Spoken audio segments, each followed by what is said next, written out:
नमस्कार मंडळी. मी डॉक्टर अंजली ठोंबरे. माझं यूट्यूब चॅनल अंजली टी उवाच याच्यावरती तुम्हा सर्वांचं मनापासून पुनश्च स्वागत करते. आज आपण बघणार आहोत की भाग्यांक 8ची मंडळी म्हणजे अर्थातच आता सगळ्यांना माहीत झालंय तुम्हाला की ज्यांची जन्म 8 तारीख, 17 तारीख आणि 26 तारीख कुठच्याही महिन्याचे ज्यांना झालेले आहेत त्यांची स्वभाव वैशिष्ट्ये काय असतील. 8 या अंकावरती शनिदेवांचा अंमल असतो म्हणून का काय किंवा शनिदेवांच्या भीतीने का काय जे कोणी जातक मंडळी येतात ना इकडे सल्ला घेण्यासाठी ते अगदी जणू काय आपण काहीतरी गुन्हा केल्यासारखं असं सांगत असत. मॅडम माझा 8 आहे हो अंक. आणि त्यामुळे पहिल्यांदा त्यांचं समुपदेशन करावं लागतं, काउन्सिलिंग, आणि त्याच्यानंतर मग सल्ला देणं सुरू होतं. त्यामुळे हे खूप गरजेचं आहे की 8 हा अंक किती चांगला आहे, त्याच्यातल्या पॉझिटिव्ह गोष्टी पण काय काय आहेत. कदाचित काय होतं त्या निगेटिव्ह गोष्टींच्याकडेच लक्ष दिलं जातंय का, असं नकोय व्हायला. त्यामुळे 8 अंकातल्या काय चांगल्या गोष्टी आहेत त्याही आपण प्रॉमिनंटली बघणार आहोतच आणि बघणार आहोत समाजात ह्या भाग्यांकाची किती गरज आहे. ही मंडळी अतिशय पद्धतशीर, शिस्त पाळणार, त्याच्यानंतर स्थिर, आपली कुठलीही जबाबदारी किंवा कर्तव्य ही व्यवस्थित पार पाडणारीच असतात. या लोकांच्या स्वभावात एक निश्चय असतो, स्थैर्य असतं आणि उच्चृंखलता नसते. कुठच्याही गोष्टीचा निर्णय घेण्याची जेव्हा वेळ येते ना त्यावेळेला दोन्ही बाजूंचा विचार करून म्हणजेच अर्थात साधक बाधक विचार करूनच ही मंडळी तो निर्णय घेत असतात. एखाद्या गोष्टीवरती 4 लोकांची मतं विचारतील. निर्णय घ्यायला कदाचित थोडासा वेळ लागेल पण निर्णय हा यांचा स्वतःचाच असतो. शिस्तशीर असतात आणि जे आपलं काम ठरवलेलं आहे ते पूर्ण करण्याकडेच त्यांचा कल असतो. अखंड स्वतःचं काम इमामे इदबारे ते करत असतात. एखादं ध्येय ते ठरवतात आणि त्या ध्येयाकडे जाण्यासाठी कितीही कष्ट करण्याची यांची तयारी असते.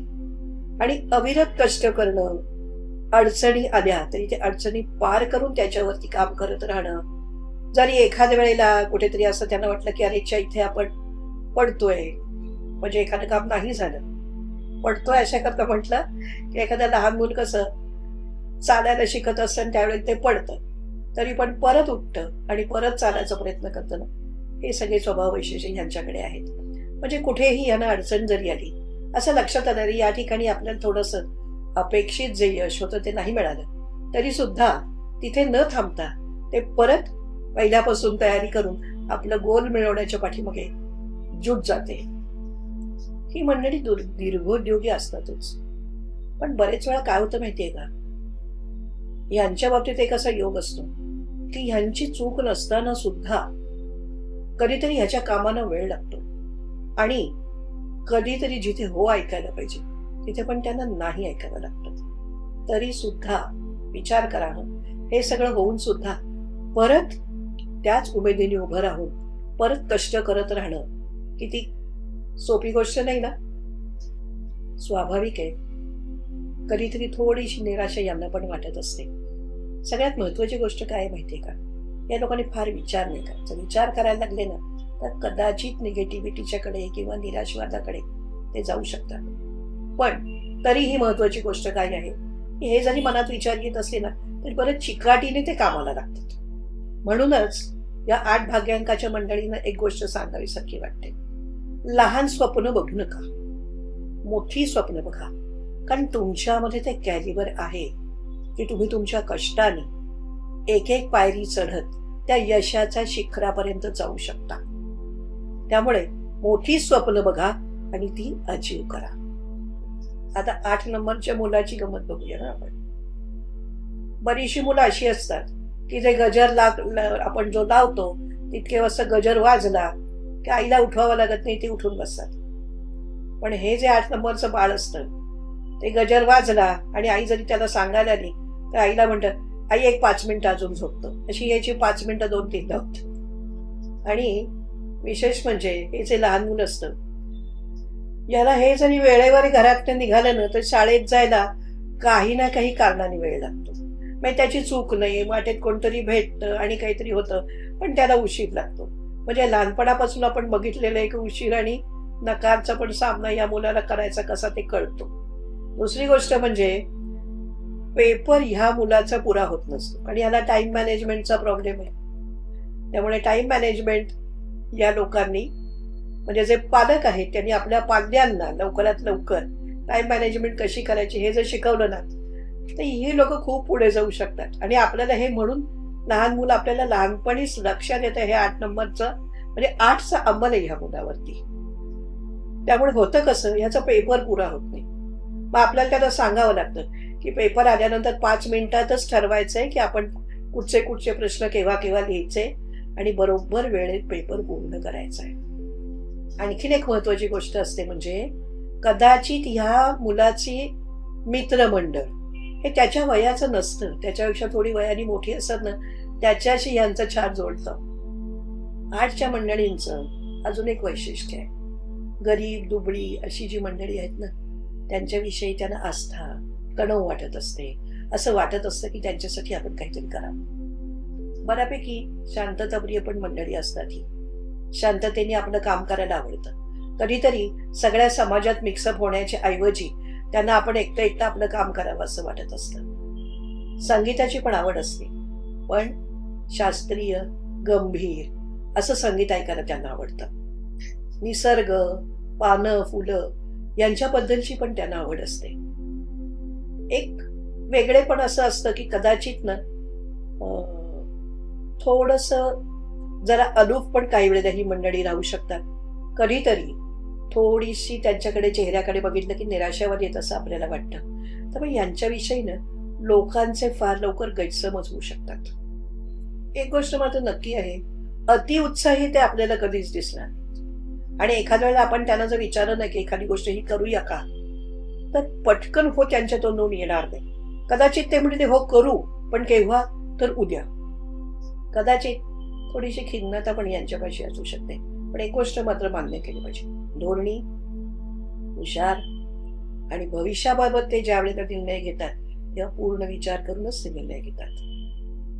व्यवस्थापन कौशल्यही यांच्याकडे असतं आणि स्वतः कार्यक्षम असल्याने कुठलंही काम त्यांनी करून बघितलेलं असल्यामुळे इतरांच्याकडून काम करून घेण्याची कपॅसिटी त्यांच्याकडे असते.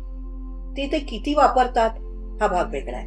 कारण बरेचदा असं होतं की एखादा 8 नंबरचा टीम लीडर आहे, पण तो इतरांच्याकडनं काम करून घेण्याची कपॅसिटी असून सुद्धा इतरांच्या काहीतरी अडचणी आहेत, त्यांचे प्रॉब्लेम्स आहेत, त्या समजून घेण्याची जी त्याची कपॅसिटी आहे, त्याच्यामुळे इतरांचं काम पण स्वतः करताना आपल्याला अनेकदा जाणवतं. न्यायावरती यांचा विश्वास असतो आणि योग्य गोष्टींचा आदरही त्यांना वाटत असतो. एखादं काम करून घेण्यासाठी जो काही मोबदला तिथे द्यायची गरज पडत असते, तो मोबदला देण्याची पण त्यांची तयारी असते. इतरांचे प्रॉब्लेम समजून घेण्याची जशी यांच्याकडे कपॅसिटी असते, तसंच एखादं संघटन कसं करावं म्हणूनच त्यांना ते समजत असतं. आणि हे आपलं कौशल्य लोककल्याणासाठी वापरण्याची त्यांना मनोमन इच्छा असते. तसे ते प्रयत्नही करतात आणि ते अचीव पण करतात. व्यावहारिकता असते, कुठल्याही गोष्टीवरती रिसर्च करायला त्यांना आवडतो. आणि ज्या वेळेला पैशाची तरतूद भविष्यासाठी करण्याची वेळ येते ना, तेव्हा त्याच्यासाठी त्यांची एक युनिक काहीतरी पद्धत असते. म्हणजे इतरांच्या पेक्षाची हटके पद्धत असते, पण ती परफेक्ट असते. खरं तर एखादं ध्येय मिळवण्यासाठी अखंड परिश्रम ही मंडळी जे करत असतात ना, ते आपण सर्वांनी त्यांच्याकडनं घेण्यासारखं हा गुण आहे. एक उत्तम क्रिएटिव्हिटी त्यांच्याकडे असते. चांगला शेफ बनणं हे त्यांना जमतं. नृत्य ही पण कला त्यांच्याकडे असू शकते, किंवा आपण म्हणू की तालाचा आणि लयीचा एक वेगळ्या प्रकारचा असा जो एक सेन्स असतो तो यांच्याकडे असतो. किंवा एखादी छोटीशी गोष्ट, काहीतरी भरतकाम विणकाम अशा ह्याच्यातलं सुद्धा, म्हणजे कटक्कर सर नेहमी म्हणायचे की 1 आणि 6 कडे नसलेल्या काही कला सुद्धा आपल्याला 8च्या लोकांच्याकडे बघायला मिळतात. म्हणजेच ना, ह्या मंडळींच्याकडे उत्तम क्रिएटिव्ह एनर्जी असते. याशिवाय यांच्याकडे असलेला एक महत्वाचा गुण म्हणजे हे अत्यंत विश्वासू असतात. एखादं गुपितचं तुम्ही त्यांना सांगितलं तर ते गुपित त्यांच्याकडे नेहमी गुपितच राहतं. आपला इतिहास, आपली मूल्य किंवा आपली संस्कृती यांच्याबद्दल सुद्धा त्यांना खूप आस्था असते आणि या सगळ्या गोष्टी त्यांना पाळायला आवडतात. सामाजिक स्टेटस, आर्थिकता या सगळ्या गोष्टींचं पण त्यांना उत्तम भान असतं. संधींचा उत्तम फायदा कसा करून घ्यावा हे पण त्यांना समजतं. तसंच नवीन काही गोष्टी आत्मसात करून मग प्रगती करणं ह्याच्यापेक्षा कन्व्हेन्शनल पद्धती पाळून किंवा थोडे ऑर्थोडॉक्स असल्यामुळे का होईना कन्व्हेन्शनल पद्धती पाळूनच आपली प्रगती करण्याकडे यांचा जास्त कल असतो. अर्थात कधी कधी ह्या गोष्टींचा अतिरेक सुद्धा होऊ शकतो. आता एक अजून यांच्यातला एक महत्वाचा स्वभाव वैशिष्ट्य सांगते, म्हणजे जुन्या गोष्टींचं त्यांना आकर्षण जे असतं. माझ्याकडे एक जण जातक आले होते, त्यांनी ना आधीच्या महत्वाची म्हणून जवळजवळ 5 वर्षाचे पेपर्स ठेवून दिले होते आणि ते त्यांना सांगितलं की आता हे खराब व्हायला लागलेत, तरी सुद्धा ती रद्दी विकण्याची त्यांना इच्छा होत नव्हती. या मंडळीची एक गंमत आहे, त्यांना कधीतरी ते खूप जास्त कष्ट करून यश मिळवावं लागतं. त्यामुळे त्यांच्या प्रॅक्टिकॅलिटीमध्ये वाढ होते, कधीतरी थोडीशी कठोरतेमध्ये पण वाढ होते आणि ही कठोरता ना कधीतरी ती लक्ष्मण रेषा पार करून पण पुढे जाते आणि लोकांना जेव्हा त्याचा अनुभव येतो तेव्हा परत ते गैरसमज करून घेतात की ही मंडळी कठोर आहेत. खरं तर असं जरी एखाद्या वेळेला होत असलं ना तर ही मंडळी प्रेमळ असतात, भावना जपणारी असतात. पण तरीही एक वैशिष्ट्य असं आहे की त्या भावना आणि ते प्रेम बोलून दाखवायला ह्यांना प्रॉब्लेम असतो. कधीतरी निखळ कौतुक करायला यांना जमत नाही. म्हणजे कौतुक करतील पण आपण कसं म्हणतो थोडंसं हातचं राखून. इथे एक उदाहरण ते नेहमी काटकर सर द्यायचं की त्या 8 नंबर म्हटला की आम्हाला त्या आजीबाईंचं उदाहरण आठवणारच. सर काय सांगायचं नेहमी की एक आजीबाई होत्या, त्या 8 नंबरच्या होत्या आणि त्यांचा नातू एक दिवस खुशीतनं शाळेतनं आला आणि आजीला म्हणला की आजी माझा 3रा नंबर आला. तर आजी म्हणते म्हणजे खरं तर म्हणायला पाहिजे ना, अरे वा 3रा नंबर आला का, वा छान. आणि मग थोड्या वेळाने सांगितलं तर चालेल की आता पुढच्या वेळेला अजून चांगले मार्क मिळवं. पण या आजीने काही निखळ कौतुक केलं नाही. आल्यानंतर नातवाला काय म्हटलं, 3राच आला का नंबर तुझा. मग तो नातू ठरवतो आता पुढच्या वेळेला खूप अजून चांगला अभ्यास करायचा आणि चांगले मार्क मिळवायचे. मग त्याचा 1ला नंबर येतो आणि मग तो येऊन म्हणतो आजीला, आजी यावेळेस बघ माझा 1ला नंबर आला. तर त्याला असं वाटतं आता ही आपली आजी आहे, ही आपलं खूप मनापासून कौतुक करेल. पण आजी काय म्हणते, आत्ता आलाय, टिकला म्हणजे मिळवली. म्हणजे हे आम्हाला उदाहरण सर नेहमी द्यायचं की निखळ आनंद ही मंडळी कशी घेऊ शकत नाहीत किंवा निखळ कौतुक कसं करू शकत नाही याचं आठवड्यांचं एक उदाहरण. त्यांना जे विचारलं जातं ना की चला उत्साहाने एखादं, चला पटकन जाऊया का आपण इकडे कुठेतरी एखादं प्रदर्शन भरलं, जाऊया का. पहिल्यांदा यांची सुरुवात असते ना ती होच्या ऐवजी नाही होते. पण त्या सगळ्या ह्याच्यामध्ये त्यांना ही गोष्ट लक्षात येत नाही त्याने दुसऱ्याच्या उत्साहावरती आपण विजन घालतोय. आता एक ना आपण 8 नंबरच्या पुरुषांचं वैशिष्ट्य बघणार आहोत. त्यांच्यासाठी ना त्यांची आई म्हणजे दैवत असतं आणि त्या आईच्या विषयी कुणी एक चकार शब्द बोललेले त्यांना आवडत नसतो. म्हणजे अनेकदा मी असं बघितलेलं आहे, कारण की आपल्या शेजारी पाजारी इकडे सुद्धा कुठे ही मंडळी असतात ना की आता आई जाऊन 10-20 वर्ष झालेली आहे तरी सुद्धा एखादी आईची स्पेशल भाजी कुणी केली ना की ते पहिली आठवण काढणार, माझ्या आईसारखी काही भाजी झालेली नाही. या मंडळींच्या मध्ये आणखी एक वैशिष्ट्य आहे की ह्यांचे मित्र यांच्यापेक्षा वयाने मोठे असू शकतात आणि हे वयाने मोठे असलेले मित्र आहेत ना यांच्याकडूनच ह्या लोकांना बऱ्यापैकी फायदा होत असतो बरं का. मानसिक, आध्यात्मिक आणि भौतिक या तिन्ही गोष्टींचं उत्तम बॅलन्सिंग करणं मात्र या मंडळींना छान जमतं. आपण यांच्या स्वभावातल्या बोलण्याच्या प्रत्येक स्टेजवर किंवा कधीतरी त्या बोलण्याच्या लईमध्ये काही असे पॉइंट्स बघितलेले आहेत की त्यांच्या स्वभावाच्यातल्या आपल्याला थोड्याशा कमतरता दिसतील. पण आता आपण अशाही काही गोष्टी बघूया की ह्या लोकांच्या इतरांना जराशा खटकतात. एक म्हणजे त्यांच्या स्वभावात कधीतरी एकदम जाणवणारी मोठी कठोरता. म्हणजे त्यांचा उद्देश त्याच्यातला वाईट नसतो, पण लोकांना ह्याच्यामुळे त्रास होऊ शकतो हे समजायला ह्याला वेळ लागतो. कधीतरी आणखीन एक गोष्ट असते, हे समाजात असतात पण यांना आतून कुठेतरी एक एकटेपण जाणवत असं सगळे बरोबर असताना सुद्धा. आणि मग त्यावेळेला ते थोडेसे अलूप दिसतात तर लोकांना त्याच्यावरती ते एक टीका करायला संधी देतात.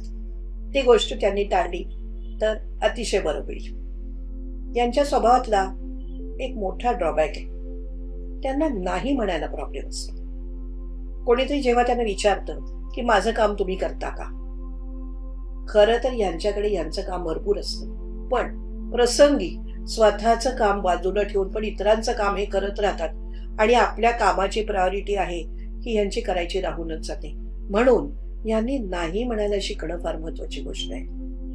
स्वभावाने ते काटेकोर असतात, शिस्तप्रिय असतात, पण बरेचदा काय होतं माहितीये का, या सगळ्या याच्यामुळे जर का समोरची व्यक्ती तशी नाही असेल किंवा त्यांना कुठेतरी काहीतरी जर शंका वाटली ना, तर नुसतं शंकेला थांबत नाही, ते संशयी बनतात. आणि मग त्यावेळेला ती गोष्ट कदाचित नात्यामध्ये थोडा दुरावा निर्माण करणारी होऊ शकते. आता हे सगळं आपण बघितले की 8 नंबरची मंडळी किती कष्टाळू असतात, काय असतात, पण तरीही एक वर्ग असा 8 नंबरचा आहे की जे अत्यंत आळशी असतात. हे मला म्हणजे हा एक वेगळेपणा आहे की काहीच लोक 8 नंबरची अशी कशी असू शकतात, पण कदाचित आपण म्हणायचं की बा नियमाला अपवाद, पण आळशी मंडळी पण ह्या 8 नंबरच्या खाली येतात. बघितलेत मंडळी, हा 8 नंबर जो आहे तो अनेक खूप चांगल्या काही खटकणाऱ्या अशा सगळ्या गोष्टींचं म्हणून एक मिश्रण आहे. पण तरी पण हे जे सतत कष्ट करत राहणं, आपल्या ध्येयासाठी तिथे वाटचाल करण्यासाठी परत म्हणजे पडली तरी उठून परत काम करायला लागतील, हे आपण त्यांच्यातला गुण घेण्यासारखं आहे. अशी ही जी मंडळी आहेत ना, या मंडळीची समाजात किती गरज आहे. हे आदर्श सगळे इतर कोणीतरी जे अर्धवट काम सोडतात त्यांच्यासाठी किती मोठी गोष्ट आहे. नाहीतर ही मंडळी हे आदर्श शिकणार कोणाकडून. मंडळी 8 नंबर आजपर्यंत आपण जे ऐकलेला आहे तो, आणि खरोखर आपण आता विश्लेषण केल्यानंतर आपल्याला जो दिसतोय तो 19-20 कुठेतरी असू शकेल, पण आपण आता फक्तच जन्मतारीख बघतोय 8-17-26, ना आपण महिना पाहिला ना अजून आपण वर्ष पाहिलं. त्यामुळे हा जे आपण बघितलेला आहे ढोबळ मानेने हा स्वभाव असा असतो. पण ही मंडळी समाजाला हवी आहेत, नक्कीच हवी आहेत. आज आपण इथेच थांबू, पण माझा YouTube चॅनल अंजली टी उवाच बघत राहा, शेअर करत राहा, कमेंट करत राहा. धन्यवाद.